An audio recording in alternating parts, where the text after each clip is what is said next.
ಇನ್ನು ಮಂಜುನಾಥ್ ಅವರನ್ನ ಅಭ್ಯರ್ಥಿ ಮಾಡಬೇಕು ಅಂತ ತೀರ್ಮಾನಿಸಿರಲಿಲ್ಲ. ಅವರು ಕೂಡ ಯಾವುದೇ ರೀತಿಯಾದಂತ ತೀರ್ಮಾನವನ್ನ ಮಾಡಿರಲಿಲ್ಲ. ಬಿಜೆಪಿ ಹೈಕಮಾಂಡ್ ಅವರೇ ಒಪ್ಪಿಸುವಂತೆ ಒತ್ತಡ ಹಾಕಿದ್ದರು ಅಂತ ಹಾಸನದಲ್ಲಿ ಮಾಜಿ ಸಿಎಂ ಎಚ್ ಡಿ ಕುಮಾರಸ್ವಾಮಿ ಸ್ಪಷ್ಟನೆಯನ್ನ ಕೊಟ್ಟಿದ್ದಾರೆ. ಹೀಗೆ ಮಂಜುನಾಥ್ ಸ್ಪರ್ಧೆ ಬಗ್ಗೆ ಸ್ಪಷ್ಟನೆಯನ್ನ ಕೊಟ್ಟಿದ್ದಾರೆ. ಹಾಗೆ ಡಾಕ್ಟರ್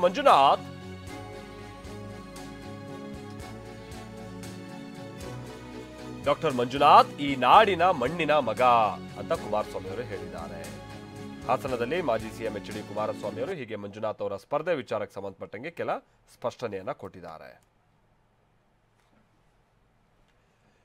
ಕಿರಣ್ ನಮ್ಮ ಪ್ರತಿನಿಧಿ ಇದಕ್ಕೆ ಸಂಬಂಧಪಟ್ಟಂಗೆ ಮತ್ತಷ್ಟು ಡೀಟೇಲ್ಸ್ ಅನ್ನ ಕೊಡ್ತಾರೆ. ನಮ್ಮ ಜೊತೆಗೆ ನೇರ ಸಂಪರ್ಕದಲ್ಲಿ ಜಾಯ್ನ್ ಆಗ್ತಾ ಇದ್ದಾರೆ. ಕಿರಣ್, ಒಂದ್ ಹಂತದಲ್ಲಿ ಮಂಜುನಾಥ್ ಅವರು ಕೂಡ ಆಫರ್ ಬಂದಿರುವಂತದ್ದು ಹೌದು, ಬಟ್ ನಾನೇನ್ ನಿರ್ಧಾರ ಮಾಡಿಲ್ಲ ಅಂತ ಹಿಂದೆ ಎಲ್ಲ ಹೇಳ್ತಾ ಇದ್ರು.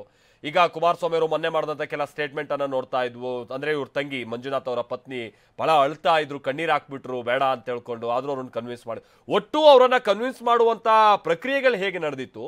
ಪೂರ್ಣ ಮನಸ್ಸಿನಿಂದ ಅವರಿಗೆ ರಾಜಕೀಯ ಆಕಡಕ್ಕೆ ಧುಮುಕ್ತಾ ಇರುವಂತದ್ದ ಏನ್ ಕತೆ ಕಿರಣ್?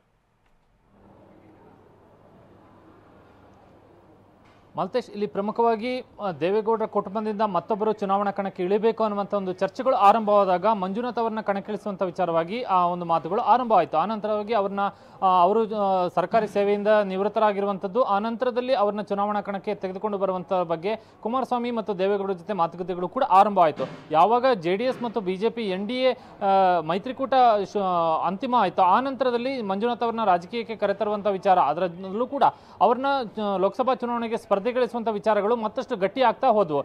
ಒಂದು ಹಂತದಲ್ಲಿ ಕುಮಾರಸ್ವಾಮಿ ದೆಹಲಿಗೆ ತೆರಳಿ ಅಲ್ಲಿ BJP ವರಿಷ್ಠರ ಜೊತೆ ಮಾತುಕತೆ ಮಾಡಿದಂತಹ ಸಂದರ್ಭದಲ್ಲಿ ಆ ಸಂದರ್ಭದಲ್ಲೂ ಕೂಡ ಮಂಜುನಾಥ್ ಅವರನ್ನೇ ಅಭ್ಯರ್ಥಿ ಮಾಡುವಂಥ ವಿಚಾರದಲ್ಲಿ ಚರ್ಚೆಗಳು ನಡೀತು. ಖುದ್ದಾಗಿ ಅಮಿತ್ ಶಾ ಅವರು ಕುಮಾರಸ್ವಾಮಿ ಅವರ ಜೊತೆ ಮಾತುಕತೆಯನ್ನು ಕೂಡ ನಡೆಸಿದರು. ಆ ಎಲ್ಲ ಪ್ರಕ್ರಿಯೆಗಳು ಮುಗಿದ ಬಳಿಕ ಡಾಕ್ಟರ್ ಮಂಜುನಾಥ್ ಅವರು ಚುನಾವಣಾ ಸ್ಪರ್ಧೆ ಮಾಡುವಂತಹ ವಿಚಾರದಲ್ಲಿ ಸಂಪೂರ್ಣ ಒಪ್ಪಿಗೆಯನ್ನು ಸೂಚಿಸಿದ ಬಳಿಕ ಅವರು ವಾಸ್ತವವಾಗಿ ಬೆಂಗಳೂರು ಉತ್ತರ ಲೋಕಸಭಾ ಕ್ಷೇತ್ರವನ್ನು ಕೇಳಿದ್ರು. ಆದರೆ ಬಿಜೆಪಿ ನಾಯಕರು ಆ ಒಂದು ವಿಚಾರಕ್ಕೆ ಒಪ್ಪಿರಲಿಲ್ಲ. ಯಾಕೆಂದ್ರೆ ಬೆಂಗಳೂರು ಉತ್ತರ ಲೋಕಸಭಾ ಕ್ಷೇತ್ರ ಇಲ್ಲಿ ಬಿಜೆಪಿಯ ಭದ್ರಕೋಟೆ ಆಗಿರುವಂತಹ ಕಾರಣಕ್ಕಾಗಿ ನಾವು ಬೇರೆ ಅಭ್ಯರ್ಥಿಯನ್ನು ಅಲ್ಲಿ ನಿಲ್ಲಿಸಿದ್ರು ಕೂಡ ನಾವು ಗೆಲ್ತೀವಿ ಅನ್ನುವಂಥ ವಿಚಾರವನ್ನ ಬಿಜೆಪಿ ನಾಯಕರು ಆ ಸಂದರ್ಭದಲ್ಲಿ ಹೇಳಿದ್ರು. ಆ ವಿಚಾರದಲ್ಲಿ ಒಂದಷ್ಟು ಅಲ್ಲಿ ಹಗ್ಗ ಜಗ್ಗಾಟಗಳು ಮಾತುಕತೆಗಳು ಕೂಡ ನಡೆದಿತ್ತು. ಮಂಜುನಾಥ್ ಅವರು ಬೆಂಗಳೂರು ಉತ್ತರ ಲೋಕಸಭಾ ಕ್ಷೇತ್ರ ಕಣಕ್ಕಿಳಿಬೇಕು ಅನ್ನುವಂಥ ಇಚ್ಛೆಯನ್ನು ವ್ಯಕ್ತಪಡಿಸಿದಾಗ ಇಲ್ಲಿ ಬಿಜೆಪಿ ನಾಯಕರು ಅದಕ್ಕೆ ಒಪ್ಪದೇ ಇದ್ದಾಗ ಕುಮಾರಸ್ವಾಮಿ ಅವರ ಜೊತೆ ರಾಜ್ಯ ಬಿಜೆಪಿ ನಾಯಕರು ಖುದ್ದಾಗಿ ಮಾತುಕತೆ ನಡೆಸಿದರು.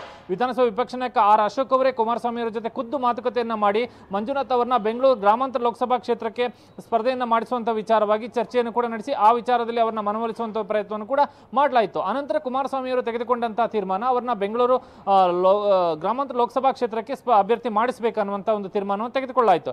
ಇಲ್ಲಿ ಒಂದು ವಿಚಾರ ಬಿಜೆಪಿ ಮತ್ತು JDS ಯೋಚನೆ ಮಾಡಿದಂತೇನೆಂದ್ರೆ ಮಂಜುನಾಥ್ ಅವರು JDS ಅಭ್ಯರ್ಥಿಯಾಗಿ ಕಣಕ್ಕಿಳಿದ್ರೆ ಗೆಲುವು ಕಷ್ಟವಾಗಬಹುದು ಅನ್ನುವಂತ ಒಂದು ಚರ್ಚೆಯನ್ನ ಮಾಡಿದ್ರು. ಯಾಕೆಂದ್ರೆ ಮಂಜುನಾಥ್ ಅವರಿಗೆ ಅವರ ಬೆಂಬಲಿಗರು ಅಥವಾ ಅವರ ಅಭಿಮಾನಿಗಳು ಮಂಜುನಾಥ್ ಅವರ ಹೆಸರಿನ ಮೇಲೆ ಅವರ ಜನಪ್ರಿಯತೆ ಮೇಲೆ ಮತ ಹಾಕುವಂತ ವಿಚಾರದ ಒಂದು ಕಡೆ ಆದ್ರೆ ಇಲ್ಲಿ ಬೆಂಗಳೂರು ಗ್ರಾಮಾಂತರ ಲೋಕಸಭಾ ಕ್ಷೇತ್ರದ ವ್ಯಾಪ್ತಿಯಲ್ಲಿರುವಂತಹ ನಗರ ಪ್ರದೇಶದ ಮತದಾರರೇನಿದ್ರೆ ಅವರು JDS ಅನ್ನುವಂತ ಒಂದು ವಿಚಾರ ಬಂದಾಗ ಮತ ಹಾಕದೇ ಇರುವಂತಹ ಸಾಧ್ಯತೆಗಳು ಇದೆ ಅನ್ನುವಂತ ವಿಚಾರವನ್ನು ಕೂಡ ಇಲ್ಲಿ ಬಿಜೆಪಿ ಮತ್ತು JDS ಮುಖಂಡರು ಚರ್ಚೆಯನ್ನು ಮಾಡಿದ್ರು. ಹಾಗಾಗಿ ಅಂತಿಮವಾಗಿ ಬಿಜೆಪಿಯ ಚಿಹ್ನೆಯಡಿ ಮಂಜುನಾಥ್ ಅವರನ್ನ ಸ್ಪರ್ಧೆ ಮಾಡಿಸುವಂತ ಒಂದು ತೀರ್ಮಾನವನ್ನ ತೆಗೆದುಕೊಳ್ಳಲಾಯಿತು. ಹಾಗಾಗಿ ಈಗ ಮಂಜುನಾಥ್ ಬೆಂಗಳೂರು ಗ್ರಾಮಾಂತರ ಲೋಕಸಭಾ ಕ್ಷೇತ್ರದ ಸಂಭಾವ್ಯ ಬಿಜೆಪಿ ಅಭ್ಯರ್ಥಿಯಾಗಿದ್ದಾರೆ.